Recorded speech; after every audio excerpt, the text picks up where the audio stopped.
प्रार्थना मनाचं, शरीराचं कंडिशनिंग, अनुकूलता, पुढचा 1 तास आपल्याला जे काही घ्यायचंय त्यासाठी तयारी. या पद्धतीने कुठल्याही कामाची सुरुवात आपण अशी करू शकतो आपल्या घरात बसून. आपल्या समोर ओम नसेल तर डोळे मिटून ओमची प्रतिमा डोळ्यासमोर आणायची, कोणाची दुसरी आणायची. जेव्हा केव्हा आपण टेन्शनमध्ये असू त्यावेळी सुद्धा आपण 5 मिनिटं हे असं केलं की लगेच शांत वाटतं. कुठलाही तीव्र भावनांचा काही आपल्याला त्रास होत असेल, फक्त त्या क्षणी आपण अलर्ट होणं गरजेचं आहे, की मला यातनं बाहेर आलं पाहिजे या क्षणी आणि हे 5-7 मिनिटाचं पॅकेज आपण करायचं, की पटकन ती विचारांची मालिका तुटते आणि आपण आपल्या कामामध्ये फोकस करू शकू. जे काही आपण ठरवलं असेल ते आपलं व्यवस्थितपणे व्हायला लागेल. म्हणून ही 5-7 मिनिटं खूप महत्त्वाची असतात. आता आपण थोडंसं पुन्हा काही गोष्टी समजून घेऊया. काही वाक्य आहे जे मी रोज सांगते. आमच्या गुरूंनी सांगितलेली किंवा मोठमोठ्या लोकांची ती विचारवंतांची ती वाक्य असतात. ती वाक्य आपण समोर लिहून ठेवायची वहीत समोर आणि रोज त्याच्यावर विचार करायचा. येता-जाता बघत राहायचे. जसं एक मी सांगितलं होतं, deconditioning of old habits and reconditioning of new habits. म्हणजे जुन्या आपल्याला त्रासदायक वाटणाऱ्या किंवा आपल्याला नकारात्मक वाटणाऱ्या किंवा आपल्या वीकनेसेस जे आहेत, ज्यामुळे त्या काही गोष्टी आपल्याकडनं घडत असतील, त्या हळू मागे टाकायचा प्रयत्न करायचा आणि रिकंडिशनिंग आपला माइंड, बॉडी, माइंड सगळं कंडिशनिंग करावं लागतं. त्याला आपल्याला त्याची मशागत करून तयार करावं लागतं. शेत जसं आपण पेरण्यापूर्वी तयार करतो की नाही तसं. तसं आपल्याला पण आपलं जीवन चांगलं जगण्यासाठी आपलं शरीर, मन, भावना, बुद्धी याला वळण लावायचंय. त्यांच्यात जे आपलं ओरिजिनल पोटेन्शियल आहे त्याला आपल्याला चांगलं चॅनलाइज करायचंय. भावनांचं आपल्याला सब्लिमेशन करायचंय चांगल्या गोष्टीसाठी, चांगल्या हेतूने, आपल्या स्वतःच्या उन्नतीसाठी किंवा आपली जी पर्सनॅलिटी आहे ती चांगल्या पद्धतीने विकसित होण्यासाठी. पर्सनॅलिटी डेव्हलपमेंट म्हणजे काय असतं? शारीरिक, मानसिक म्हणजे सगळं आपलं शरीर, मन, भावना, बुद्धी हे सगळं एकत्रितपणे चांगल्या पद्धतीने जेव्हा काम करतात, त्याला म्हणतात डेव्हलप्ड पर्सनॅलिटी. आपण म्हणतो मॅच्युअर्ड आहे एखादी व्यक्ती. लहान मुलं असो, मोठं असो, यंग असो. मॅच्युअर्ड म्हणजे त्याच्या पटकन प्रतिक्रिया नसतात. त्याचा प्रतिसाद असतो. तो पटकन रिएक्ट होत नाही. तो थोड्या वेळाने रिस्पॉन्स देतो योग्य पद्धतीने. That is matured personality. म्हणजे आपल्याला सगळ्यांचं कंडिशनिंग त्याच्यासाठी गरजेचं आहे आणि म्हणून या छोट्या-छोट्या गोष्टी आपल्याला गरजेच्या आहेत. आणि रिकंडिशनिंग ऑफ न्यू हॅबिटसाठी आपल्याला कशाची गरज आहे? ते वाक्य पुन्हा लक्षात ठेवायचं, programming can be changed, must be changed. मी अशीच आहे आणि मी अशीच राहील असं नाहीये. होऊ शकतं. सगळं काही बदलू शकतं. आपल्याला काही मिळालंय बघा म्हणजे ओरिजिनली जसं मी म्हटलं रॉ मटेरियल काहीतरी घेऊन आलोय आपण. टू सम एक्सटेंट ते आपण बदलू नाही शकत. पण काही प्रमाणात आपण त्याच्यामध्ये निश्चित बदल करू शकतो. आणि जे करू शकतो तेवढं करण्यासाठी आपण हे सगळे वेगवेगळे वर्कशॉप, साधना किंवा जे छंद सुद्धा आपल्याला खूपदा उपयोगी पडतात या गोष्टीसाठी. आपापल्या हॉबीज डेव्हलप कराव्या. काही चांगले खेळ खेळावे. सध्या आउटडोअर नाहीयेत, तर मग इनडोअर खेळ आपल्या फॅमिली सोबत खेळले, की तेवढं डोकं आपलं माइंड रिलॅक्स होतो. भावनांचं विरेचन व्हायला मदत होते. म्हणजे आपल्या भावनांचा जो ताण आहे, तो थोडासा हलका होतो. कारण खेळामध्ये खूपदा स्पोर्टिव्हनेस असला पाहिजे आणि घरामध्ये आपण खेळतो तेव्हा. म्हणजे आपोआपच आपल्यावरचा ताण हलका होतो. ताण हलका झाला की त्रासदायक भावना हळू कमी व्हायला लागतात. फक्त आपल्याला ना जाणून घ्यायला पाहिजे, की मला अमक्या गोष्टीचा त्रास होतोय. मला ह्या गोष्टीवर थोडंसं वर्कआउट केलं पाहिजे. त्याची कुठली कारणं मी कमी करू शकते किंवा काय. एक स्टेप बाय स्टेप आपल्याला त्याच्यासाठी जायला पाहिजे. जी कोणती त्रासदायक भावना असेल, रागाची, दुःखाची वगैरे किंवा डिप्रेशन असेल किंवा स्ट्रेसमुळेच हे सगळं आहे. तर ह्या सगळ्या गोष्टींचं सगळ्यात पहिले आपल्याला ती भावना स्वीकारायला पाहिजे, की हे असं मला होतंय. मी रागावली आहे. हे सुद्धा मला एक्सेप्ट करायला लागतं. हेच आपण बऱ्याचदा एक्सेप्ट करत नाही, की दुसऱ्याचं ठीक आहे, मी रागावली हे म्हणजे मग आपण ठिकाणावरच नसतं आपलं त्या क्षणी डोकं. तेच आपल्याला करायचं, की होणार आहे. रागावली त्याबद्दल गिल्ट नाही, कारण की त्या क्षणी ते घडून गेलं आहे काही प्रसंगामुळे. जे झालं त्याच्याबद्दल आत्ता गिल्टी फीलिंग असून उपयोग नाही. ते त्या क्षणी काही गोष्टींमुळे घडून गेलं. यापुढे घडू नये म्हणून आपण करू शकतो. पुढचं आपल्या हातात आहे. मागचं आपल्या हातात नाही. घडून गेलं ते घडून गेलं. पण याच्यापुढे घडू नये म्हणून आणि घडल्यानंतर काय करायचं याच्यासाठी आपल्याला सज्ज राहायची तयार आहे. आपलं गरज आहे. जे डिफेन्स मेकॅनिझम आहे आपल्या सगळ्या बाजूंनी त्याला आपल्याला तयार ठेवायची गरज आहे. म्हणून पहिले स्वीकारलं पाहिजे, की आता मला वाईट वाटतंय, आता मी डिप्रेस्ड आहे. आता मला आनंद पटकन कळतो आपल्याला. आता मला टेन्शन आलेलं आहे किंवा आता मी खूप रागावलेली आहे. त्या क्षणी होऊन जाऊ दे. नंतर तरी आपण एक लगेच दुसऱ्या क्षणी, की आपण काही ट्रिक्स शिकलेलो आहोत, काही ऐकलेलं आहे. तर पहिली गोष्ट म्हणजे स्वीकारणं, एक्सेप्टन्स. स्वतःला स्वीकारणं, की मी रागावलेली आहे आणि समोरच्यालाही स्वीकारणं तेवढंच गरजेचं आहे. फक्त एक लक्षात ठेवायचं, समोरच्याला स्वीकारणं म्हणजे काय? ती व्यक्ती आहे तशी स्वीकारणं. कारण की मी दुसऱ्यामध्ये बदल करू शकत नाही कधीच. हे कायम लक्षात ठेवायचं. We cannot change other person किंवा we cannot change the situation. आपण बाह्य परिस्थिती बदलू शकत नाही. ती आपल्या हातात नाही. पण आपल्या आंतरिक परिस्थिती स्वतःला बदलणं 100% आपल्या हातात आहे. तर म्हणून आपल्याला फक्त आपल्याकडेच बघायचं, त्यांना स्वीकारायचं. ती लोकं तशीच आहेत, ठीक आहे, ते तसेच आहे. आत्ता मी त्यांच्यासाठी काही करू शकत नाही. मी माझ्यासाठी तर नक्की करू शकते. मग म्हणून आत्ता जर मला राग आलाय, हे मला सगळ्यात पहिले स्वीकारायला पाहिजे. दुसरं, की तो रागाचा एपिसोड येऊन गेल्यानंतर किंवा दुःख असेल, खूप दुःखातिरेक आहे, तर थोडंसं सावध व्हायचं नंतर, की मला वाईट वाटतंय एखाद्या गोष्टीचं, पण मला यातनं बाहेर आलं पाहिजे. कारण काय, की आपल्याला त्याचे परिणाम जाणून घ्यायचे आहेत. जाणून घ्यायचे म्हणजे आपल्याला माहिती आहे, की याचे माझ्या शरीरावर कुठे-कुठे, काय-काय परिणाम होणार आहेत ते आपण आठवायचं. म्हणजे माझी आंतरिक स्थिती सगळी बदलणार आहे. फिजिकल, मेंटल, इमोशनल लेव्हलला त्याचा इम्पॅक्ट होणार आहे आणि मग माझी बुद्धी पण काम करत नाही. सगळ्या लेव्हलला इम्पॅक्ट झाला की. म्हणून त्याचे परिणाम आपण आठवून बघायचे किंवा समजून घ्यायचे. नंतर हा राग का आला होता? दुःखाचं मूळ कारण काय आहे? डिप्रेशनचं मूळ कारण काय आहे? त्याच्या मुळापर्यंत जाऊन आपण त्याचा शोध घ्यायचा. जेवढं आपण आपल्या स्वतःवर वर्कआउट करू शकतो, दुसरे आपल्यासाठी फार काही करू शकत नाहीत. दुसऱ्यांची कितीही इच्छा असली तरी. आपल्याला शोधून घ्यायला पाहिजे. जसं पहिल्या दिवशी मी सांगितलं होतं, तूच तुझ्या जीवनाचा शिल्पकार किंवा आपल्याला काही करायचं असेल तर कसं आहे, की मेअर शुड ड्रिंक वॉटर. मला पाणी पिलं पाहिजे. कोणी आई-वडिलांनी तोंडाशी आणून दिलं तरी मी प्यायली पाहिजे. तेव्हा माझी तहान-भूक शमणार. तसं मला माझ्या स्वतःसाठी काम करायचंय. त्यामुळे मला ती भावना स्वीकारायची, त्याचे परिणाम लक्षात आणून जाणून घ्यायचे, समजून घ्यायचे. त्याचं मूळ काय, कारण काय असेल त्याच्या मुळापर्यंत जायचं. मला का राग आला? मग का राग आला? तर ती व्यक्ती मला आवडत नाही. ती मला अशी बोलली. ती व्यक्ती का बोलली? ती व्यक्ती आवडत नाही बाजूला ठेवूया. अशी बोलली म्हणजे माझ्यामध्ये असं काही आहे का? माझ्या वागण्यात काही चुकलंय का? कधी आपल्याला आपलं वागणं कधीच चुकीचं दिसत नाही बघा. मराठीमध्ये छान-छान म्हणी आहेत. तुम्ही लहानपणी शिकल्या असाल. दुसऱ्याच्या डोळ्यातलं कुसळ दिसतं, पण आपल्या डोळ्यातलं मुसळ दिसत नाही. कुसळ म्हणजे छोटासा कण जरी दुसऱ्याच्या डोळ्यात गेला, की आपण लगेच पॉइंट करतो. पण आपल्या डोळ्यात एवढं मोठं काही असेल, म्हणजे आपल्यात काही एवढा मोठा दोष असेल, तरी आपल्याला तो दिसत नाही. आपल्याला किंवा आपल्या लोकांचा असं. तर हे बघण्याचा आपण प्रयत्न करायचा नेहमी, की मला माझ्यातलं अनवॉन्टेड काढून टाकायचंय आणि जे ओरिजिनल माझं मूळ मला जे हवंय, ती इमेज मला माझी बाहेर आणायची म्हणून हे वर्कआउट करण्याची आपल्याला गरज आहे. आणि ह्या ज्या आहेत नकारात्मक भावना, ह्या सगळ्या अनवॉन्टेड कचरा आहे. तो आपल्याला काढून टाकायचा. आणि म्हणून मग त्याच्यासाठी आपल्याला स्वतःशी जोडून घ्यायला हवं. म्हणजे आपल्याला आपल्या आतमध्ये वळायला पाहिजे. त्याच्यासाठी काय करायची गरज आहे? आत्मपरीक्षण, इंट्रोस्पेक्शन आपल्याला कुठेतरी सुरू केलं पाहिजे. आपल्या वागण्याचं, आपल्या बोलण्याचं, आपल्या कृतीचं, आपण काय आहोत, आपल्या स्ट्रेंथ्स, आपल्या वीकनेसेस, हे रोज आपण काहीतरी होमवर्क किंवा एक्सरसाइज करायची गरज आहे. स्वतःवर वर्कआउट करणं, हे आपल्याला करण्याची गरज आहे. आणि मग आता हे आतमध्ये वळण्यासाठी मनात खूप विचार असले तर जमत नाही. म्हणून ह्या वेगवेगळ्या साधन आहेत, की 5-7 मिनिटं आपण काही केलं, की मन त्या गोष्टीशी, त्या विषयाशी एकरूप होतं आणि मग तो बाहेरचा विचार करणं थोडंसं त्याचं कमी होतं. मनातल्या विचारांची गती कमी होते आणि मग ते आपल्याला जे हवं त्या विषयाकडे चांगल्या पद्धतीने आपण फोकस करू शकतो आणि मन एकाग्र झालं, की मग आपल्याला जे हवंय ते आपल्याला नक्कीच साधायला मदत होते. आता काल आपण बघितलं होतं, की यम-नियम मी काल सांगत होते आपल्याला, की पतंजलींनी अष्टांग योगामध्ये अगदी पहिल्यांदाच 8 अंगांची सुरुवातच त्यांनी यम आणि नियमांनी केली आहे. म्हणजे काय करावं, काय करू नये, इतरांशी वागताना कोणत्या गोष्टी पाळाव्या. त्यातल्या काल आपण 5 बघितल्या होत्या. अहिंसा, सत्य, अस्तेय, ब्रह्मचर्य आणि अपरिग्रह. हे जर आपण आपल्या स्वतःसाठी पाळलं, स्वतःच्या लेव्हलवर, तर आपले इतरांशी होणारे इंटरॅक्शन पण बदलणार आहेत. त्यामुळे आपोआपच आपल्यावर पण नियंत्रण येणार आहे आणि सगळ्या गोष्टी खूप आपल्याला त्रास कमी होणार आहे त्या गोष्टींचा. आणि त्यामुळे आपले सुद्धा नेक्स्ट टाईम जे काही भावनांचे उद्रेक होणार असतील, खूप इमोशनल अपसर्जेस असतात, ते हळू त्यांची इंटेन्सिटी आणि फ्रिक्वेन्सी कमी व्हायला मदत होते. त्यामुळे यमनियम हे कसे आहेत? यमनियमांना संत ज्ञानेश्वरांचं नाव आपण नक्कीच ऐकलं असेल. त्यांनी त्यांना यमनियमांचं कुंपण घाला स्वतःभोवती असं म्हटलंय. किती सुंदर आहे बघा. किंवा त्याचा पाया आहे हा माणसाचा.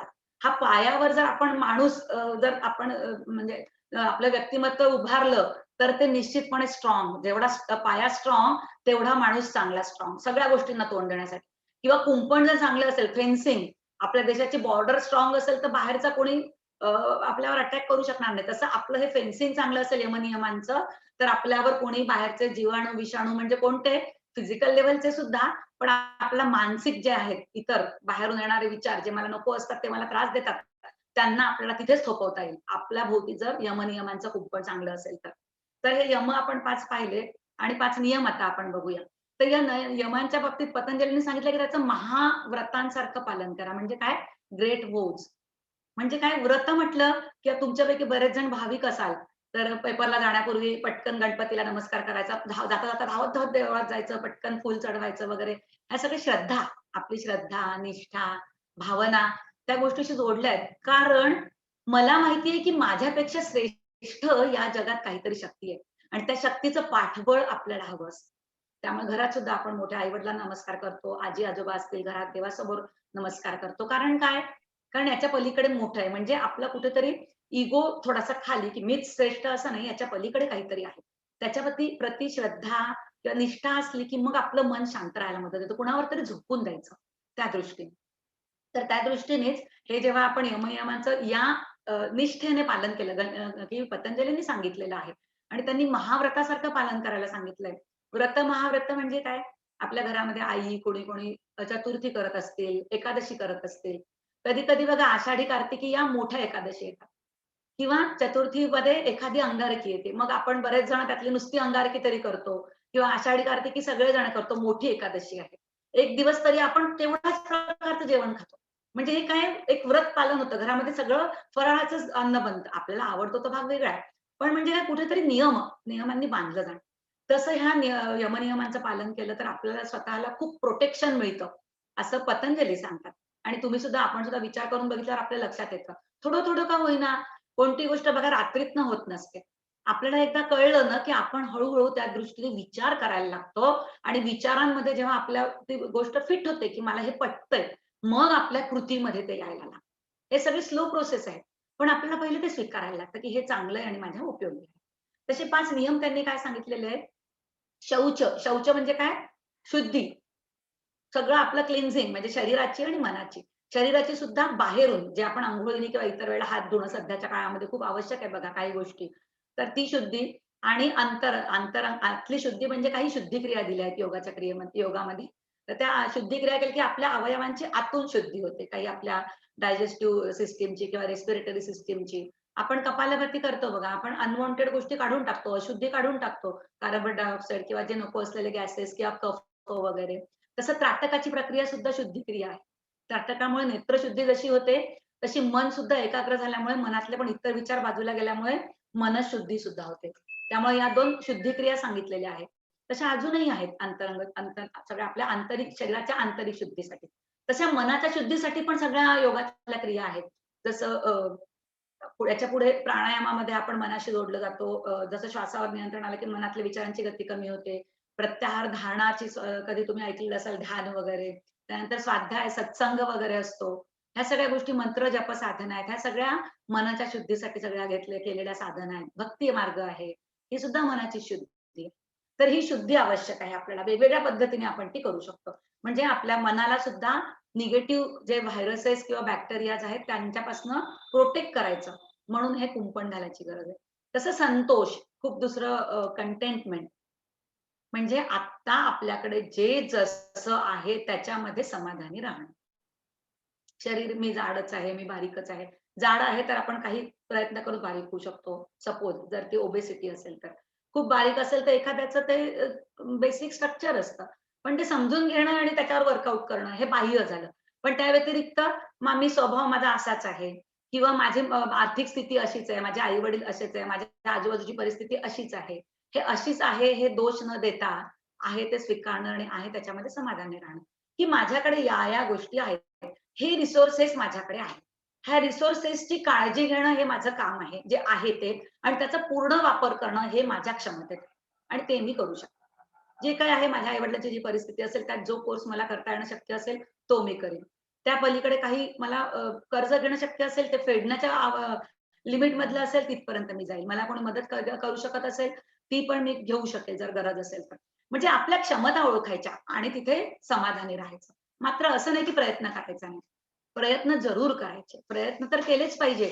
पण आपल्या क्षमता ओळखून प्रयत्न करायचे. नेहमी उगाचच नको तितकी उडी मारायला जायचं नाही. थोड्या-थोड्या उड्या मारत-मारत हळू पुढे जायचं. शॉर्ट टर्म गोल ठेवायचे.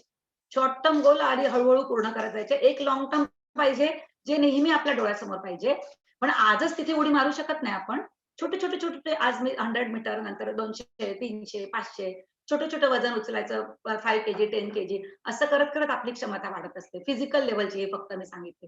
अशी मनाची पण क्षमता रात्रीतनं वाढत नाही. आपल्याला हळू ह्या सगळ्या गोष्टी कराव्या लागतात.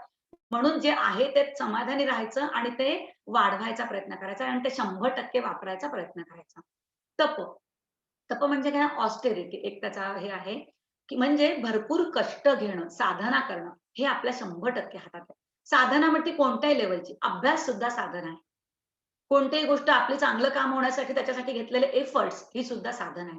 कोणत्याही गोष्टीसाठी कठोर कष्ट करणे हे आपल्या हातात आहे आणि ते केलेच पाहिजे. ते केलं की तुम्हाला त्याचं फळ मिळतंच मिळतं. त्याच्यामुळे तप करणं, स्वाध्याय, कोणत्याही गोष्ट स्व-अध्ययन म्हणजे स्वाध्याय म्हणजे ज्याला आपण एक्सरसाइज म्हणतो, होमवर्क म्हणतो, तो एक प्रकार झाला. म्हणजे जे काही आपल्याला नॉलेज आहे ते सगळं पुन्हा-पुन्हा वाचणं, त्याचा अभ्यास करणं.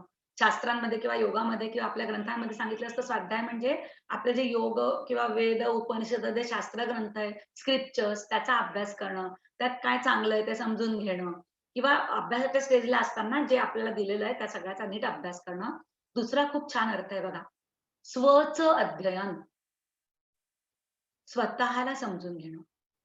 स्वाध्याय म्हणजे स्वतःला समजून घेण्यासाठी घेतलेले सगळे एफर्ट्स कोणत्याही लेव्हलवरचे. आणि लास्ट त्यांनी सांगितलाय नियम, की ईश्वर प्रणिधान. म्हणजे ईश्वराच्या प्रती कुठेतरी शरणभाव, सरेंडर टू द गॉड किंवा ईश्वर किंवा सम पॉवर जी आपल्या सगळ्यांच्या क्षमतेच्या पलीकडची आहे. हे निसर्ग ही सगळी काहीतरी शक्ती आहे. आपल्याला कोणीतरी घडवलंय, ही काहीतरी शक्ती आहे. सगळं जगामध्ये चाललेलं आहे. सूर्य उगवतो, मावळतो, ही सगळी शक्ती आहे. आजूबाजूला ही पंचमहाभूत आहेत, एलिमेंट्स आहेत, 5 एलिमेंट्स. हे सगळं कोणीतरी घडवतंय. कोण आहे माहिती नाही. त्या शक्तीच्या प्रती आपल्याला नेहमी सरेंडर व्हायला पाहिजे. त्याला आपण ईश्वर असं नाव देतो. मग वेगवेगळ्या सगुण रूपामध्ये गणपती, लक्ष्मी काय जे असेल ते आपल्याला ज्याच्यावर विश्वास असेल ते, असं आपण त्याला सगुण रूपात बघायचा प्रयत्न करतो. ते कुठेतरी त्या शक्तीच्या पुढे सरेंडर. जसं आता आपण आधी बोललो, की परीक्षेला जाताना आपण त्या शक्तीला सरेंडर होतो. म्हणजे पतंजलीने सुद्धा भक्ती मार्ग सांगितलेला आहे, की कुठेतरी आपल्याला सरेंडर व्हायची गरज खूप असते. शरणभाव मनामध्ये असलाच पाहिजे. मोठ्यांच्या प्रती, गुरुच्या प्रती, कोणी काय ज्ञानाच्या प्रती, जिथून एक छोटीशी गोष्ट आपल्याला कळते. छोट्या व्यक्तीकडनं पण कधी-कधी आपण काही-काही शिकतो. त्या क्षणी त्याला ते क्रेडिट देणं आपल्याला गरजेचं आहे. असं ह्या छोट्या-छोट्या गोष्टीतनं ह्या सगळे तत्व आपण शिकत असतो. म्हणून ह्या गोष्टी आपल्याला ह्या सवयी जर आपण स्वतःला लावून घेतल्या, तर याच्यामुळे आपण एक चांगलं शिल्प घडायला मदत होईल. मग बाहेरच्या गोष्टींचा त्रास आपल्याला कमी व्हायला लागेल आणि मग आपल्या भावनांचं संतुलन करताना ह्या सगळ्या गोष्टी आपल्याला खूप चांगल्या पद्धतीने उपयोगी पडणार आहेत. हे फेन्सिंग आपल्याला करायचंय चांगल्यापैकी किंवा या बेसवर आपल्याला उभं राहायचंय. पतंजलीने याच्यापुढे खूप सुंदर उपाय सांगितलेला आहे बघा. हा कधीही आपण वापरू शकतो. काउन्सिलिंगचा बेस्ट प्रकार आहे सेल्फ काउन्सिलिंगचा. त्यांनी त्याला नाव दिलंय प्रतिपक्ष भावना. म्हणजे काय, की हे आता यमनियम तर हे तर काय आपण लहानपणापासून ऐकलेले आहेत. व्हॅल्यू एज्युकेशनमध्ये असं करा, असं करू नका, खोटं बोलू नका, कोणाला मारू नका, चोरी करू नका वगैरे, वगैरे. हे काय आपल्याला माहिती नाही असं नाहीये. पण हे आपण पटकन करू शकत नाही.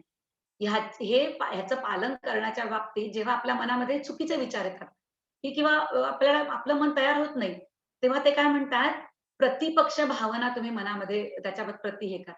कारण कोणत्याही प्रकाराने तुमच्याकडून जर हे घडलं, कोणत्याही प्रकाराने तुम्ही कोणाला दुखवलं, कोणत्याही प्रकाराने आपण खोटं बोललो, तर त्याचे कसे आहेत ते अनंत दुःख अज्ञान फलाहा. ते म्हणतात त्याच्यातनं तुम्हाला खूप प्रकारचे दुःख तुमच्या वाट्याला येणार आहे. सगळं हे अज्ञानातनं निर्माण झालेलं आहे. तुमचं सगळं नुकसान त्यातनं होणार आहे.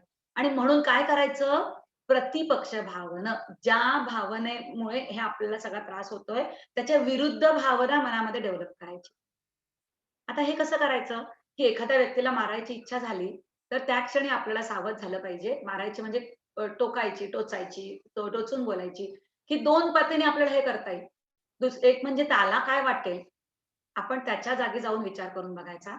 दुसरं त्याला मला टोचून बोलायची इच्छा निर्माण झाली. त्याच्या ऐवजी त्याच्याबद्दल प्रेमभाव मनामध्ये निर्माण करायचा. हे खूप कठीण आहे.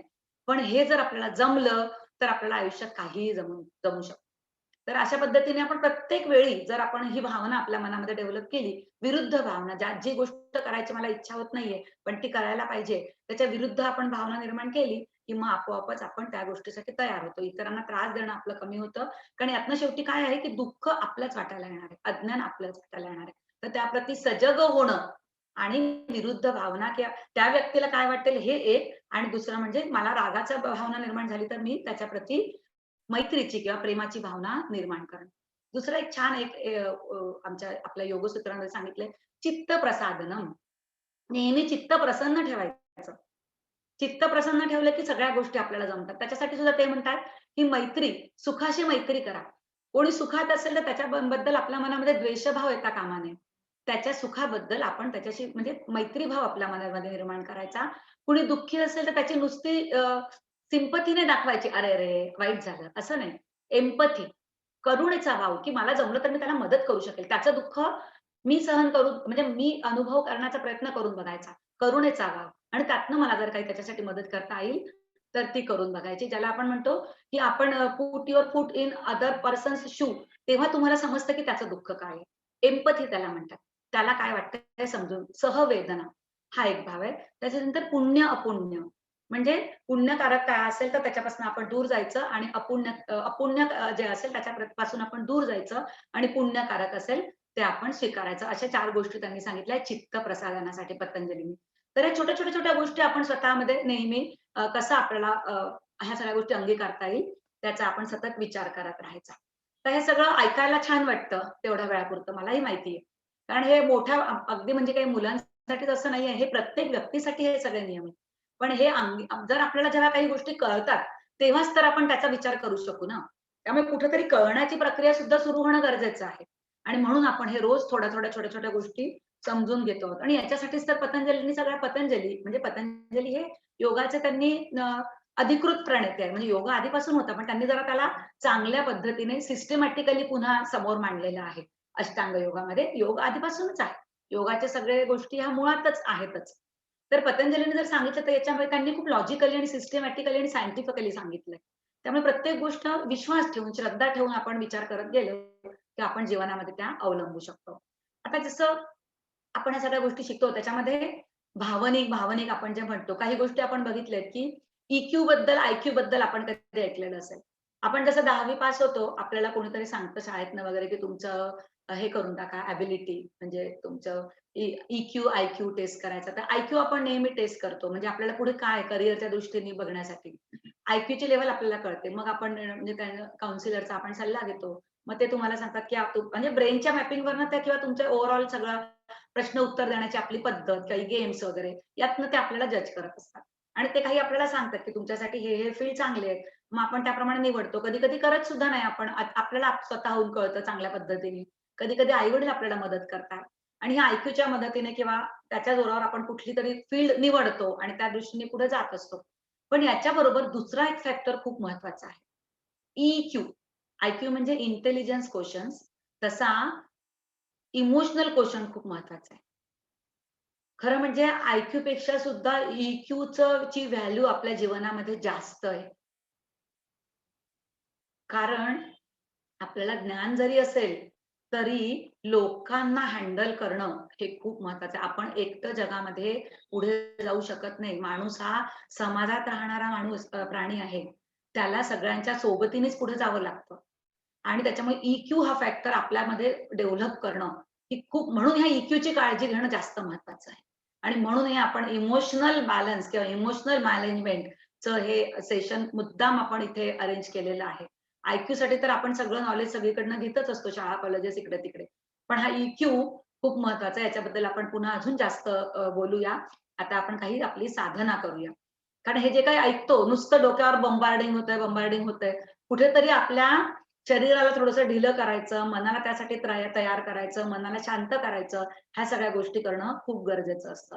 तर आपण आता यापुढे आपल्या साधनेला सुरुवात करूया, की फिजिकल लेव्हलला माझं रिलॅक्सेशन मी कसं करू शकेल? त्याच्यानंतर मन त्या कृतीशी कसं जोडू शकेल? आणि मनाला शांत करून आपण ह्या सगळ्या गोष्टी जीवनामध्ये कशा अवलंबू शकू? तर आपल्या साधनेला आपण सुरुवात करूया. आधी थोडंसं आज आपण फक्त नौकाचालन करूया. बाकीच्या सगळ्या गोष्टी तुम्ही रोज घरी करून घेत जा किंवा इथे बसल्या-बसल्या सुद्धा करून घेऊ शकता तुम्ही. नौकाचालन बोटिंगसाठी स्थिती घ्यायची बघा. सगळ्यांनी व्हिडिओ सुरू करा. आधी बोटिंग करूया. दोन्ही हाताची वल्ल पकडल्यासारखी स्थिती आणि करायचंय. आधी पुढून खालून सुरुवात करायची आहे. आपल्याला कृती माहिती आहे. श्वास घेत घेत खाली जायचं, श्वास सोडत सोडत वर येताना मागून पूर्ण खांद्यांची गोलाकार हालचाल आणि कमरेतून पण पूर्ण मागे. 7-8 वेळा एका दिशेने, 7-8 वेळा विरुद्ध दिशेने. नकळत आपण अर्धा तास काही ऐकत असतो, एकाच पोझिशन मध्ये बसतो, शरीर आखडून जातं. त्यामुळे पहिले मसल्सला आपल्याला मोकळं करणं सगळ्यात पहिले गरजेचं आहे. काहीतरी कृती आपण तास 2 तासांनी अशी करत राहायची, ज्या छोट्या छोट्या आपण 3-4 कृती शिकलेल्या आहोत.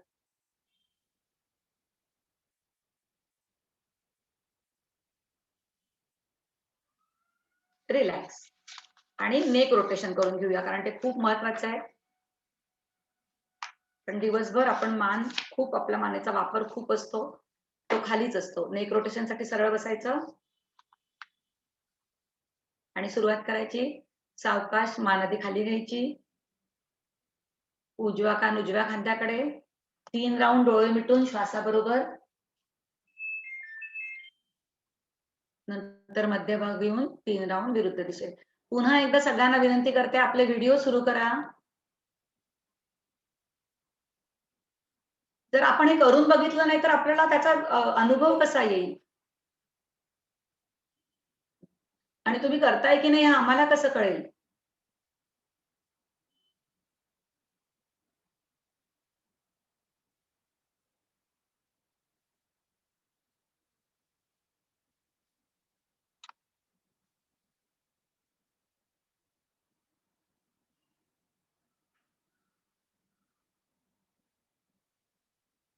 रिलॅक्स.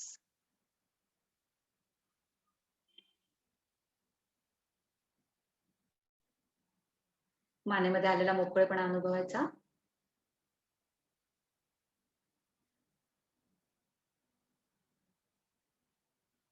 दंड स्थितीमध्ये येऊया.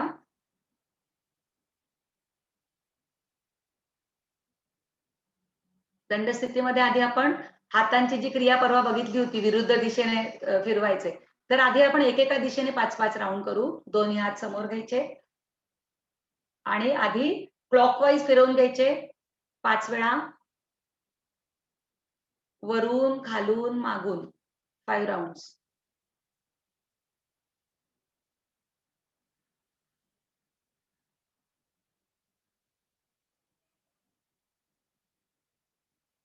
त्यानंतर अँटी क्लॉकवाईज 5 वेळा.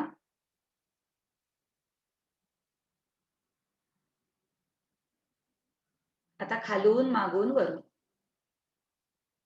आपल्या प्रत्येक हालचालीचं आपल्या मेंदूमध्ये कोऑर्डिनेशन असतं, त्याच्यामुळे ह्या सगळ्या गोष्टी तिथून घडत असतात. पुढची जी आपण कृती करणार आहोत त्याचा इम्पॅक्ट डायरेक्ट ब्रेनवर असतो. आता दोन्ही हात समोर घेऊन आपल्याला एक हात वरून खाली, एक हात खालून वरती, एक क्लॉकवाईज एक अँटी क्लॉकवाईज करून बघायचं.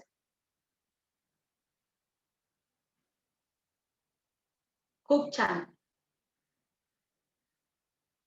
5-6 राऊंड करून बघायचे.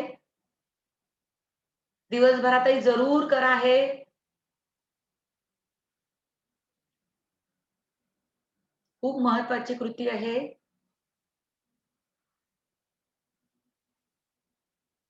रिलॅक्स.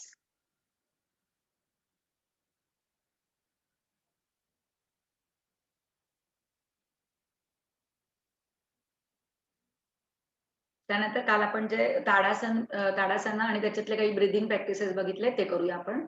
दोन्ही हात समोर, खालती, हाताची बोटं एकमेकांमध्ये गुंफून घ्यायचे आणि हात खालती, तळवे खालच्या दिशेने, आणि श्वास घेत घेत हळूहळू हात डोक्याच्या दिशेने वर जातील.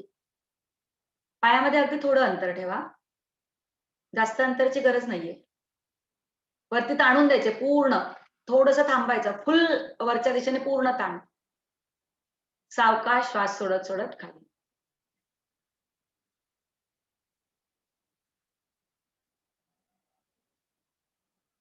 दुसरा राऊंड आपल्या गतीने करून घ्यायचं, डोळे मिटून घ्यायचे आणि अतिशय सावकाश करायचं. आपल्या श्वासाचं आणि आपल्या मुवमेंट्सचं कोऑर्डिनेशन पाहिजे, सिंक्रोनायझेशन. हळूहळू श्वास घेत घेत वर गेल्यानंतर थांबायचं, वरती पूर्ण ताणून द्यायचं आणि श्वास सोडताना हळूहळू खाली यायचं. आपला वेळ वाढला पाहिजे, एक्झलेशन टाइम वाढला पाहिजे रोज. ब्रीदिंग कॅपॅसिटी आपली वाढते या सगळ्या कृतीमुळे. आता आपण पुढच्या 3 राऊंड मध्ये आकार, उकार आणि मकार करणार आहोत. हळूहळू श्वास घेत घेत वर जायचं. थोडं थांबायचं. श्वास सोडताना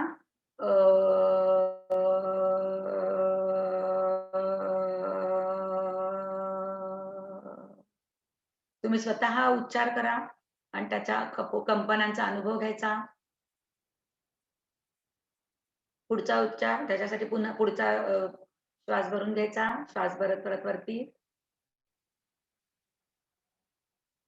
वरच्या दिशेने हात ताणून दिलेले. श्वास सोडताना उकार.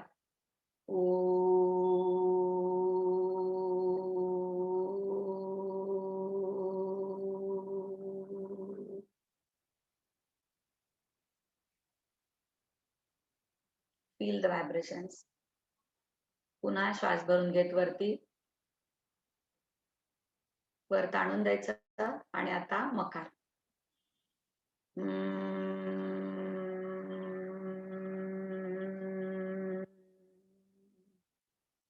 आपापल्या क्षमतेप्रमाणे हळूहळू श्वास सोडत खाली यायचं.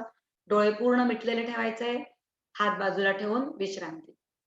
आपल्या मनाला काम डाऊन शांत होण्याची सवय लावण्यासाठी सुद्धा हे खूप महत्वाचं आहे. श्वासाची गती कमी होणं, श्वसन क्षमता वाढते, मन फोकस्ड राहतं आपल्या कृतीबरोबर आणि स्लो डाऊनची सवय लावणं. आपल्याला नेहमी फास्ट धावायची सवय असते. आता आपण hands in and out breathing करणार आहोत. दोन्ही हात समोर जोडून घ्यायचे. संपूर्ण श्वास सोडून द्यायचा. जोडून घ्यायचे समोर हात आणि श्वास भरून घेत घेत हात बाहेरच्या दिशेने मॅक्झिमम ताणायचे. मॅक्झिमम लंग्स आपले एक्सपांड झालेले आहेत. डोळे मिटलेले आहेत. थोडं थांबायचं. श्वास सोडत सोडत जास्त वेळ हळूहळू आपण पुढे यायचं. हात पुन्हा जोडून घ्यायचे. एक्झलेशन टाइम वाढवायचा. 3 आवर्तनं छान मनापासून करून घ्या. आपल्या स्पीडनी. नंबर मोजत मोजत बाहेर जा. पाहिजे तर 7-8 म्हणेपर्यंत तुम्ही श्वास घेत असाल तर 12-14 म्हणेपर्यंत श्वास सोडायचा. आणि आपल्या आतमध्ये बघा कुठले मसल्स आपले वापरले जात आहेत शरीरातले, त्याकडे लक्ष द्यायचं. लंग्स एक्सपांड होत आहेत. इंटरकोस्टल मसल्सवर त्याचा परिणाम होतोय. पूर्ण चेस्ट रिजन एक्सपांड होतोय. आपली ब्रीदिंग कपॅसिटी वाढते. आणि आपलं मन या कृतीशी जोडलंय त्यामुळे माइंडफुलनेस प्रॅक्टिस आपोआप होते. रिलॅक्स. हात खाली घ्यायचे, डोळे मिटून द्यायचे. जे खरोखर मनापासून करतात, मला समोर दिसतायत, त्यांना निश्चित शांततेचा अनुभव येतच असेल, येईलच. डोळे मिटलेले ठेवायचे. ज्यांचे व्हिडिओ बंद आहेत, तुम्ही करून बघितलं नाही तर तुम्हाला या गोष्टीतला अनुभव येणार नाही. आधी केलं पाहिजे आपण. आता आपण सूर्यनमस्कार करूया. डोळे मिटून घ्यायचे. दोन्ही पाय जवळ, दोन्ही हात शरीराच्या बाजूला. हात जोडून घ्यायचे. एक नमस्कारासन. आपल्या भ्रूमध्यामध्ये उगवत्या सूर्याची प्रतिमा बघण्याचा प्रयत्न. त्याची ती किरणं, त्याचं तेज आपल्याकडे येतंय. पूर्ण त्या तेजाने आपण न्हाऊन निघालोय. एक शक्ती आपल्याकडे येते. चार्जिंग होतंय. या भावनेने आपण सूर्यनमस्कार करणार आहोत. कारण सूर्यनमस्काराच्या प्रॅक्टिसने पण आपल्याला हे सगळं प्राप्त होणार आहे शरीराला, मनाला. पहिला नमस्कार. एक नमस्कारासनामध्ये आपण आहोत. मी फक्त आकडे मोजते. 2 श्वास घेत घेत वरती. 3 श्वास सोडत खाली. दोन्ही हात दोन्ही पावलांच्या बाजूला ठेवून घ्यायचे. 4 उजवा पाय मागे, मान मागे वरती. 5 पर्वतासन. डोकं दोन्ही हातांच्या मध्ये, पाय सरळ. 6 अष्टांगासन. पोटाचा भाग वर उचलायचा. 8 अंग शरीराला टेकलेले, श्वास घेऊन सोडायचा. 7 भुजंगासन. श्वास घेत घेत. 8 पर्वतासन. 9 उजवा पाय पुढे. 10 दुसराही पाय पुढे. 11 हात वर, थोडं बॅकवर्ड बेंडिंग, 12. आता 2 आपण थोडेसे फास्ट करूया. तयार व्हायचंय. 1, 2, 3, 4, 5, 6,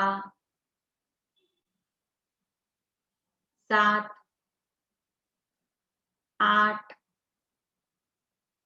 9, 10, 11, 12. याच्या पुढचाही थोडा फास्ट करूया आपण असाच या क्रमाने. 1, 2, 3, 4, 5, 6, 7, 8, 9, 10, 11, 12. आता चौथा नमस्कार पुन्हा आपण स्लो करूया. 1, व्यवस्थित श्वासाची जोड देत देत. 2,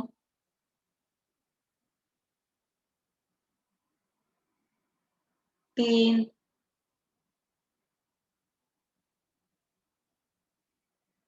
4,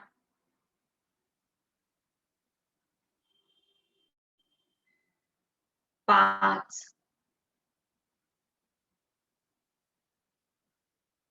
6,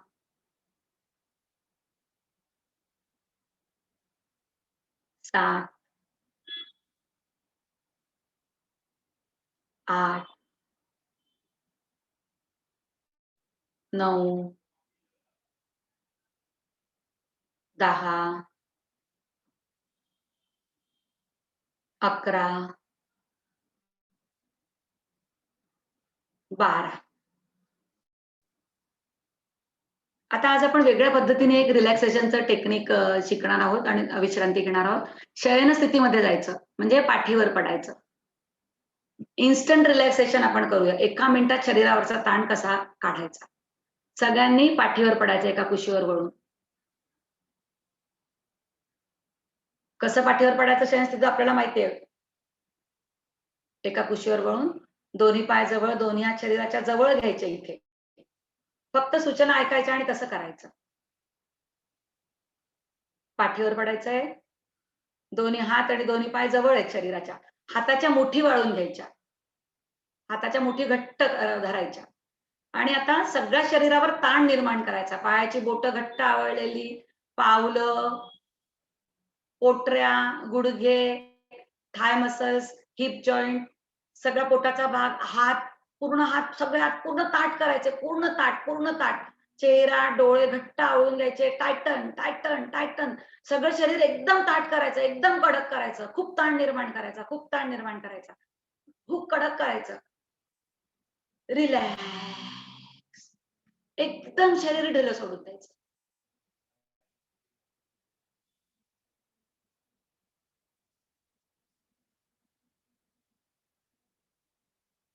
पुन्हा एकदा करूया कारण पहिल्यांदा कदाचित आपल्याला नीट कळत नाही पहिल्यांदाच केलं असल्यामुळे.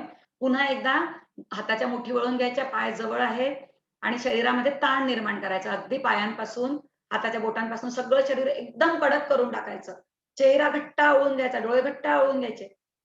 खूप ताण निर्माण करायचा, खूप ताण निर्माण करायचा. Titan, Titan, Titan, Titan. Relax. एकदम ढिलं सोडून द्यायचं. हुश. एकदम ढिलं, एकदम ढिलं, एकदम.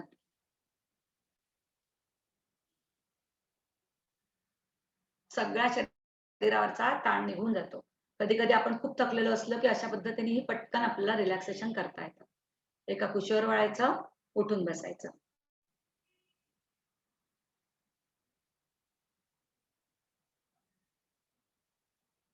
इन्स्टंट रिलॅक्सेशन म्हणतात त्याला. 1 मिनिटात आपण फ्रेश होऊन जातो.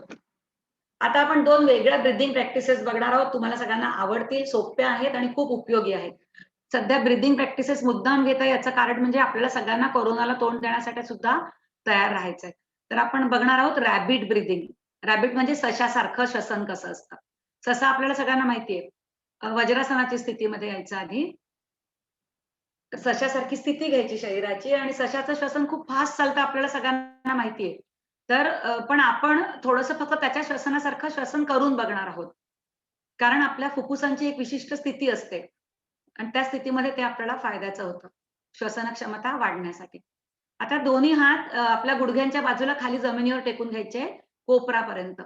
कोपरापासून आपल्या हाताचे पंजे जमिनीवर व्यवस्थित टेकून घ्यायचे. आधी व्यवस्थित अखिलेशला बघून घ्या आणि मग पोझिशन घ्या. आपलं तोंडामध्ये आपली जीभ बाहेर काढून खालचा जबडा आहे, खालच्या दातांच्या बाहेर तळाशी लावून घ्यायची, टोकाशी. बघा आपल्याला अखिलेश दाखवतोय. अशाच पोझिशनमध्ये कर समोरच दाखवून. आणि तोंड उघडलेलं आहे. व्यवस्थित बघून घ्या. जीभ बाहेर काढून दातांच्या खालच्या दातांच्या बाहेरच्या बाजूने लावायची आणि आता तोंडाने श्वास घ्यायचा, सोडायचा. थोडीशी मान खाली घ्यायची. साधारण आपल्याला समोर 1-1.5 फूट आपली दृष्टी दिसेल इतकी मान खाली घ्यायची. सशासारखी सशाची पोज डोळ्यासमोर आणायची आणि तोंडाने श्वास घ्यायचा, सोडायचा. गालांची हालचाल होते. आणि जिभेच्या बाजूनी श्वसन होतं. बघा पोटावर दाब आलेला आहे. फुफ्फुस जमिनीच्या दिशेने ढिले सुटलेले आहेत आपले. म्हणजे ग्रॅव्हिटेशनल इम्पॅक्ट खूप वेगळ्या पद्धतीने आहे. जास्त एरिया ब्रीथिंगसाठी अवेलेबल असतो आणि तोंडाने श्वास करतो या पोझिशनमध्ये, त्यामुळे चांगलं श्वसन होतं. भरपूर ऑक्सिजन शरीराला, जी ऑक्सिजन लेव्हल आहे ती मेंटेन करायला फायदा होतो. रिलॅक्स. पुन्हा पूर्वस्थितीमध्ये यायचं. Rabbit breathing. डोळे मिटून शांत बसायचं. थोडंसं आतमध्ये आपल्याला लगेच जाणवतं चार्ज झाल्यासारखं. श्वसन क्षमता इम्प्रूव्ह होते.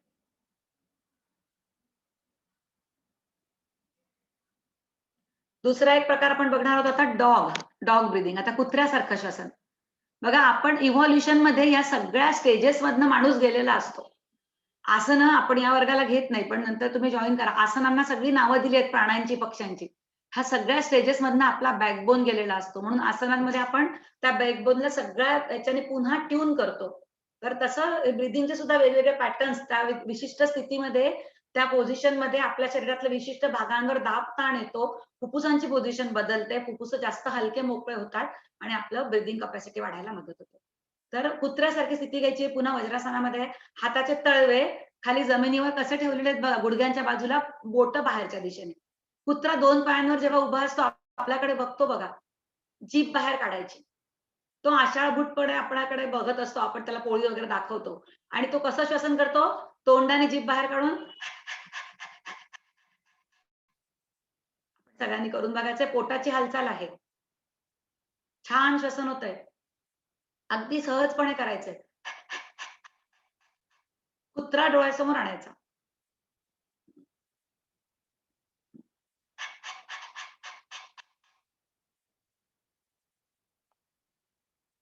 हरिओम. आपापल्या क्षमतेप्रमाणे करून थांबायचं. डोळे मिटून घ्यायचे. वज्रासनामध्ये विश्रांती.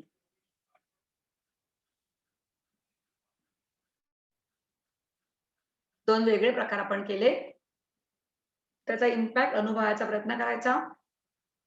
आपण रोज करत जाऊ तेव्हा त्याचा खोलवर परिणाम आपल्याला कळायला लागतो आणि होतही असतो. हरिओम. आता काल आपण एक सूर्यभेदन प्राणायाम बघितला होता. आज अत्यंत महत्वाचा एक आपण भस्त्रिका प्राणायाम बघणार आहोत. आपण तुम्हाला हवं तर वज्रासनात बसा किंवा सुखासनात बसा आणि आधी नीट बघून समजून घेऊया. हा खूप महत्वाचा आहे. भस्त्रिका म्हणजे आपल्या छातीची भात्यासारखी हालचाल करायची.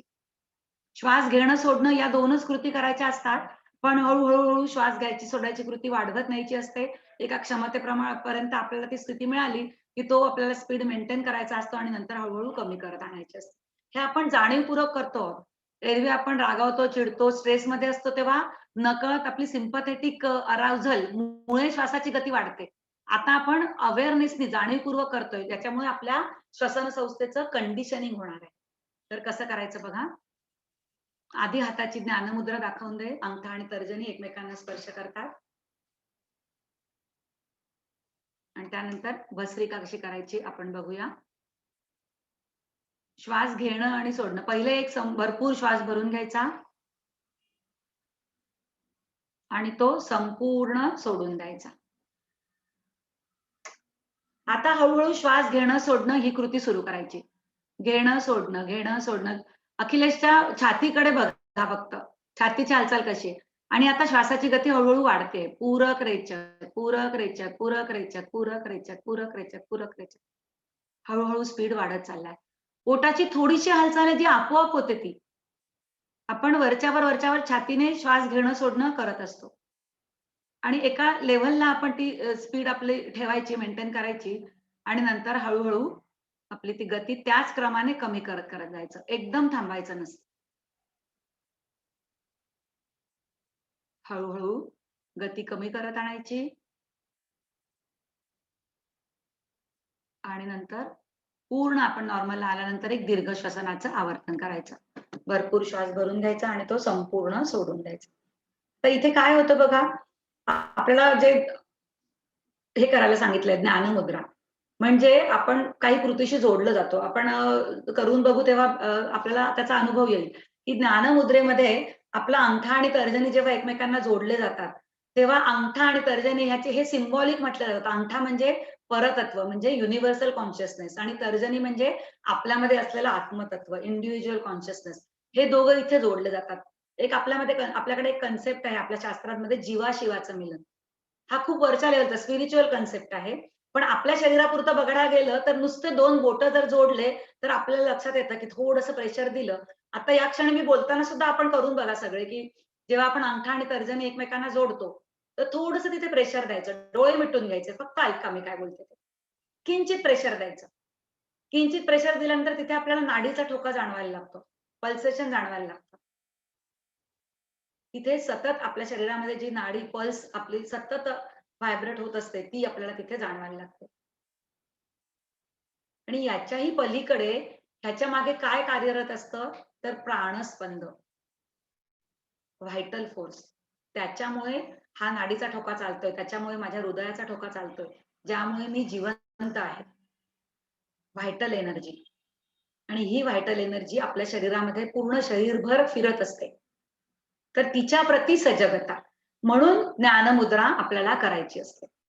आता ज्ञानमुद्रेमध्ये आपली स्थिती अशीच मेंटेन ठेवून भस्त्रिका प्राणायाम आपण करणार आहोत. म्हणजे जो अनुभव आपल्याला बोटांच्या ठिकाणी येतोय, एक सर्किट तयार झालेला आपल्याला तिथे जाणवतोय बघा. आपले जे सेन्सेशन्स आहेत ते एक सर्क्युलर मूव्हमेंटमध्ये तिथे आपल्याला काहीतरी फीलिंग होतंय बघा. आणि हे सगळ्या गोष्टी आपल्या ब्रेन पर्यंत जात असतात. मेंदूमध्ये या सगळ्या गोष्टींची नोंद होत असते. आणि ते सेंटर्स आपले ऍक्टिव्हेट होत असतात. आता ही आपली स्थिती अशीच कायम ठेवून आपण भस्त्रिका प्राणायामाचा अभ्यास करूया. श्वास भरून घ्यायचा, सोडायचा. पहिले जाणीवपूर्वक दीर्घ श्वसनाचं आवर्तन करायचं आणि संपूर्ण श्वास बाहेर सोडून द्यायचा. आता आपण सुरुवात करूया. श्वास घेणं, सोडणं, घेणं, सोडणं. पूरक रेचक, पूरक रेचक, पूरक रेचक, पूरक रेचक, पूरक रेचक, पूरक रेचक. गाडीने स्पीड घेतलेल्या आहे. प्रत्येकाची क्षमता वेगळी असेल. आपल्या क्षमतेप्रमाणे थांबायचं. भात्यासारखा छातीचा वापर. आपली श्वसन क्षमता आपण वापरतो आहोत जाणीवपूर्वक. आपल्या इच्छेने व्हॉलंटरी कंट्रोल. एका लयीत आपण श्वास घेणं सोडणं एका स्पीडमध्ये करतो आहोत. आपापल्या क्षमतेप्रमाणे करायचं. हळूहळू पुन्हा स्पीड कमी करत आणायचा. एकदम थांबायचं नाही. हळूहळू स्पीड कमी करत आणायचा. पूर्ण नॉर्मलला आल्यानंतर जाणीवपूर्वक एक दीर्घ श्वसनाचं आवर्तन.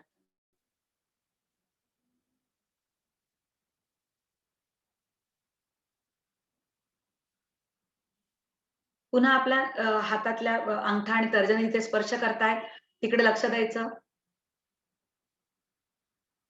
या प्राणायामाचं वैशिष्ट्य किंवा ब्युटी अशी आहे, की आपण आपल्या इच्छेने जाणीवपूर्वक श्वासाची गती वाढवलेली आहे. त्यामुळे आपल्या शरीरातले कुठलेही इतर पॅरामीटर्स बदलत नाही. पल्स रेट सुद्धा तोच राहतो.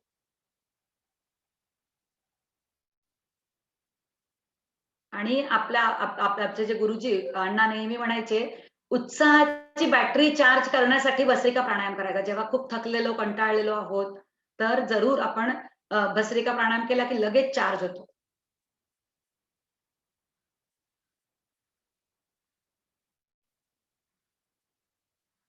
त्यानंतर आपण काल शिकलेला सूर्यभेदन प्राणायाम करूया. उजव्या हाताची अंगुली मुद्रा. आता उजव्या नाकपुडीने आपण पूरक करणार आहोत आणि डावीने रेचक करणार आहोत. त्यासाठी आपल्याला डावी नाकपुडी बंद करायची. डोळे मिटलेलेच ठेवायचे. आपल्या आतमध्ये काय घडतंय त्याच्याशी आपल्याला स्वतःला आपण जोडून घ्यायचं. आता उजवीने संपूर्ण रेचक. उजवीने खोलवर दीर्घ पूरक. उजवी बंद करायची. थोडं थांबायचं. सावकाश डावी उघडायची. डावीने संपूर्ण रेचक. सावकाश, जास्त वेळ. रेचकानंतर पण थोडं थांबायचं बहिर्कुंभकात सहजपणे. आता डावी बंद करायची, उजवी उघडायची. उजवीने खोलवर दीर्घ पूरक. Inhale deeply, उदरापर्यंत. फुफ्फुस पूर्ण भरले. उजवी बंद. डावी उघडायची. डावीने संपूर्ण रेच.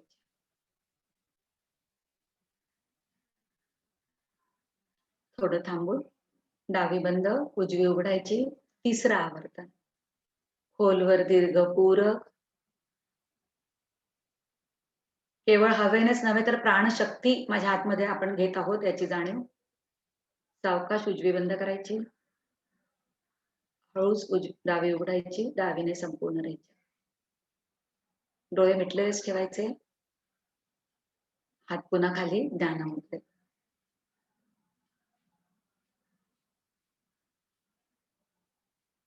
त्याचा परिणाम काही क्षण अनुभवायचा.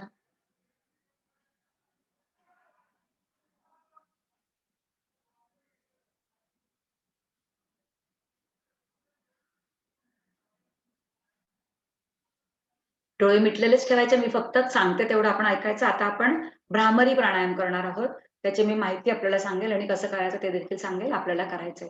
आपल्याला फक्त श्वास सोडताना असा आवाज करायचा आहे हमिंग बी सारखा. पहिला उच्चार आपल्याला फक्त अखिलेश करून दाखवेल, नंतर आपल्याला करायचा आहे. तर भ्रामरीसाठी डोळे मिटलेलेच आहेत. पहिला नीट ऐकून घ्यायचा. आधी संपूर्ण रेचक. खोलवर दीर्घ पूरक.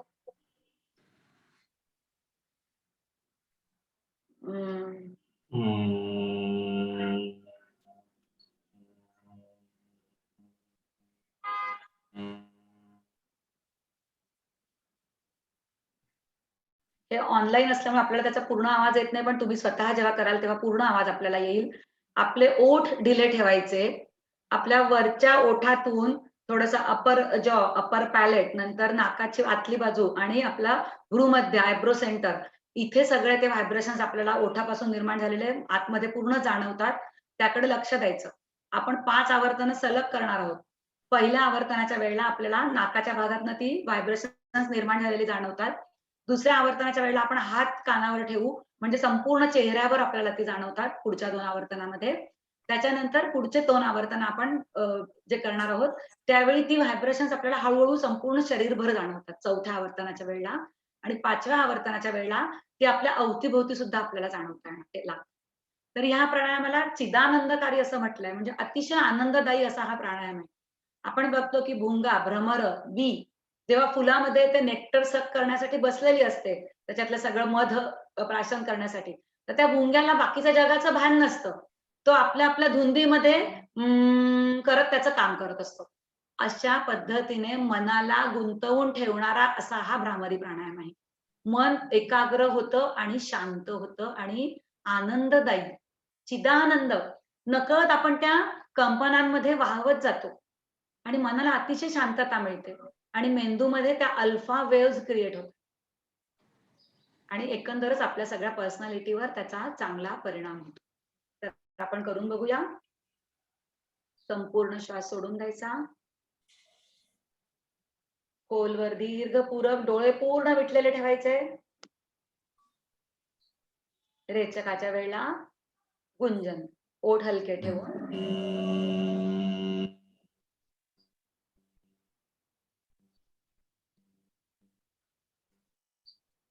आपला आपण उच्चार केला की ती कंपन आपल्याला जाणवतात. कुठून निर्माण झाली, कुठपर्यंत जाणवली त्याकडे लक्ष द्यायचं. दुसऱ्या आवर्तनासाठी कानावर हात ठेवून द्यायचे, डोळे मिटलेलेच ठेवायचे. संपूर्ण रेचक, खोलवर दीर्घ पूरक.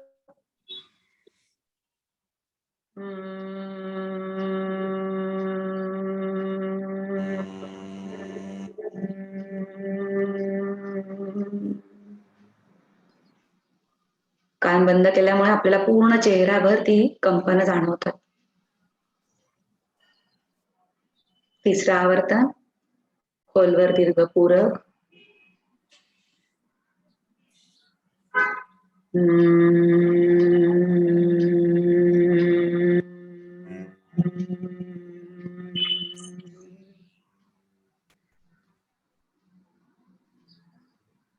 Feel the vibrations.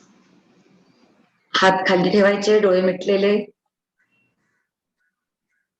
चौथ्या उच्चारानंतर आपल्याला ती कंपन शरीरामध्ये हळूहळू ती जाणवायला लागतात. खोलवर दीर्घ पूरक.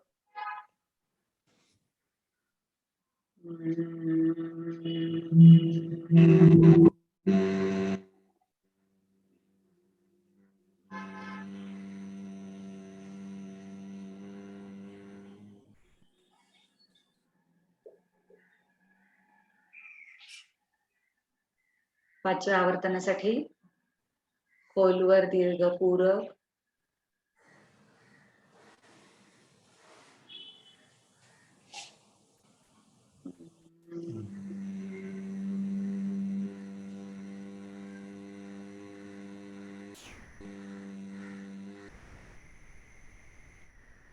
संपूर्ण शरीर कंपनांनी भरून गेलं आहे, किंबहुना आजूबाजूला पण आपल्याला ती कंपन जाणवतात.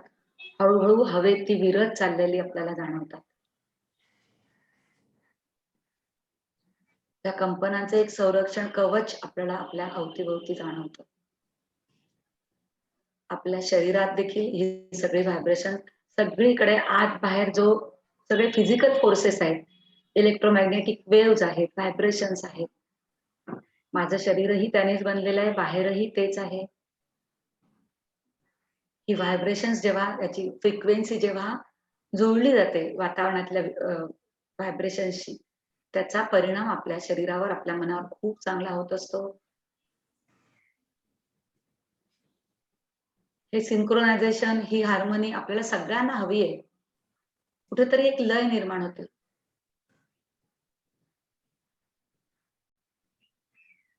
आणि या लयीतच आपणही विरून जावं असं आपल्याला वाटत असतं. निश्चितच आपल्याला हे आवडतं. या लयीमध्ये शांतता आहे, प्रसन्नता आहे. खूप छान वाटतंय. एकंदरच आपण थोडंफार काही ऐकलंय, त्याच्यानंतर काही साधना केली, त्यामुळे शरीर पूर्ण हलकं झालंय, ढिलं झालंय. श्वासाची काही साधना केली, श्वास सहजगत्या संथ मंद झालेला आहे. डोळे मिटलेलेच आहेत, फक्त श्वासाकडे लक्ष द्यायचं. Just observe the breathing pattern. मी श्वास घेत आहे, मी श्वास सोडत आहे. जस्ट विटनेस श्वसन कसं संथ मंद लयबद्ध चाललंय. श्वासाबरोबर होणारी पोटाची किंचितशी हालचाल फक्त आपण साक्षी भावनेने बघतो आहोत.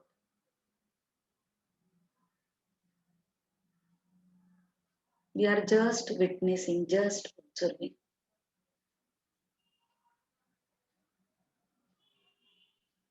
श्वासाबरोबर प्राणयुक्त आपण होत आहोत. I am getting energised. विश्वातील ही प्राणशक्ती, चैतन्य शक्ती, व्हायटल एनर्जी प्रत्येक श्वासागणित माझ्या शरीरामध्ये येते. माझ्या शरीरातील पेशी पर्यंत ती पोहोचते आहे. प्रत्येक पेशीला त्याची गरज आहे या प्राणवायूची, या प्राणशक्तीची, व्हायटल एनर्जीची. प्रत्येक पेशी रिज्युव्हेनेट होते, पुनर्जीवित होते आहे. चांगलं काम करण्यासाठी नव्याने तयार होते आहे. याचा परिणाम माझे सगळे अवयव, सगळ्या संस्थांवर होतोय. सगळ्या अवयवांचं, संस्थांचं कार्य सुधारतंय. एक होमिओस्टॅसिस आतमध्ये एस्टॅब्लिश होतंय. समन्वय, संतुलन, कोऑर्डिनेशन सगळं काही सुस्थितीत आहे या क्षणी. मन खूप शांत झालंय. खूप शांत आहे.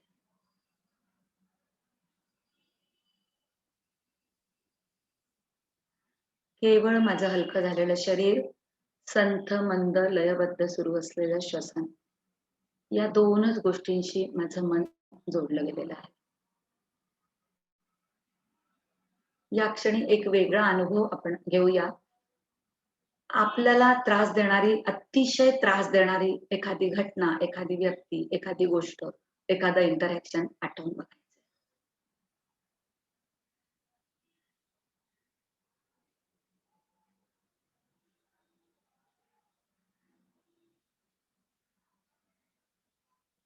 त्यानंतर एकदम एखादी अतिशय आनंददायी घटना आठवायची. एखादी अतिशय आपल्याला आवडती व्यक्ती, आनंददायी घटना.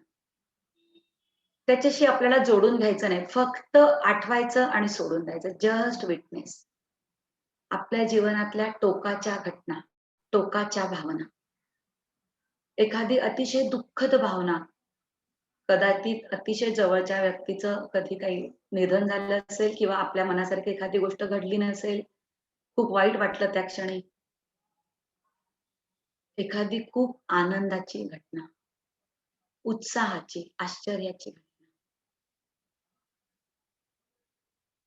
2 टोकाच्या भावना. फक्त बघायच्या, सोडून द्यायच्या. आठवायच्या, सोडून द्यायच्या. मनाच्या या शांत अवस्थेत जेव्हा मी तटस्थतेने त्याकडे बघते, त्यांची इंटेन्सिटी, तीव्रता हळू-हळू कमी व्हायला लागते. त्यांची बोच हळू-हळू कमी व्हायला लागते. त्यांची फ्रिक्वेन्सी हळू-हळू कमी व्हायला लागते. एकंदर माझं मन तर या क्षणी खूपच शांत आहे. एकाग्र आहे.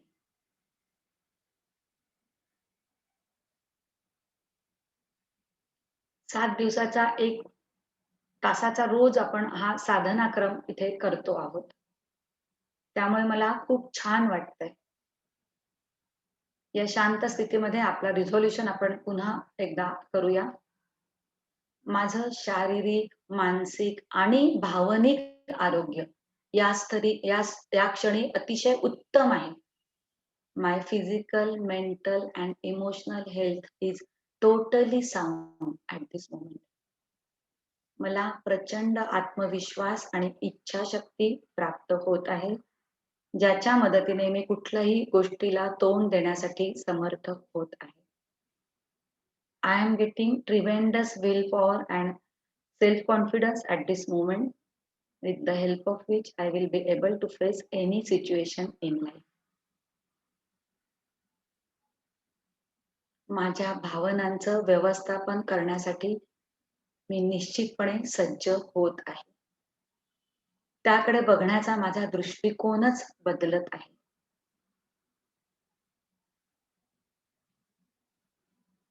मनातल्या मनात या संकल्पाची उजळणी आपण पूर्ण तो संकल्प म्हणून बघायचा किंवा आपल्या भ्रूमध्याच्या ठिकाणी ती अक्षरं वाचायचा प्रयत्न करायचा. आपल्या गुरुला, इष्टदेवतेला स्मरून मनापासून श्रद्धेने, निष्ठेने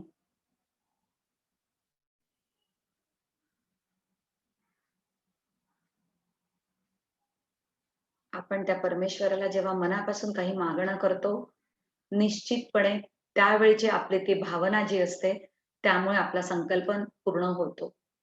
आपली इष्टदेवता आपल्याला तथास्तु म्हणते आणि आपली प्रत्येक कृती त्या दिशेनेच व्हायला लागते. सकारात्मकता येते. खूप छान, हलकं, प्रसन्न वाटतंय. शांत वाटतंय. मी पूर्ण माझ्या स्वतःशी जोडली गेलेली आहे. परंतु आपल्याला सर्वांनाच आपले सगळे पुढचे कामं असतात. आपलं बाह्य जीवन आहे, दैनंदिन जीवन आहे. पण या स्थितीतनं अचानक बाहेर यायचं नाही. मनाच्या शांत अवस्थेची एकदा पुन्हा नोंद घ्यायची. श्वासाकडे लक्ष द्यायचं. श्वासाच्या प्रती सजगता. Breath awareness.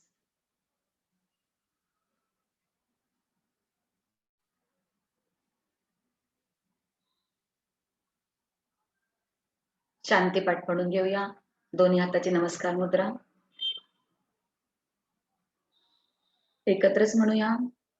ओम पूर्णमद पूर्णमिदं पूर्णात् पूर्णमुदच्यते पूर्णस्य पूर्णमादाय पूर्णमेवावशिष्यते. ओम शांती शांती शांती. हरि ओम.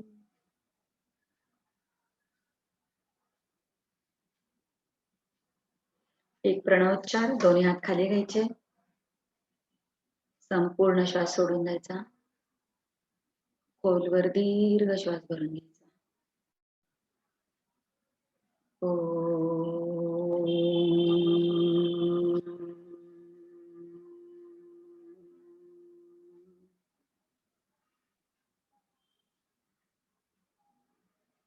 एका प्रगाढ शांततेचा अनुभव आपल्याला या क्षणी येतोय. खूप छान वाटतंय. ही शांतता टिकवून ठेवण्याचा प्रयत्न करायचा. दोन्ही हात एकमेकांवर चोळायचे. त्याची ऊब अलगद आपल्या डोळ्यांच्या भोवताली द्यायची आणि सावकाश डोळ्यांची उघडझाप करत डोळे उघडायचे. हरि ओम तत्सत.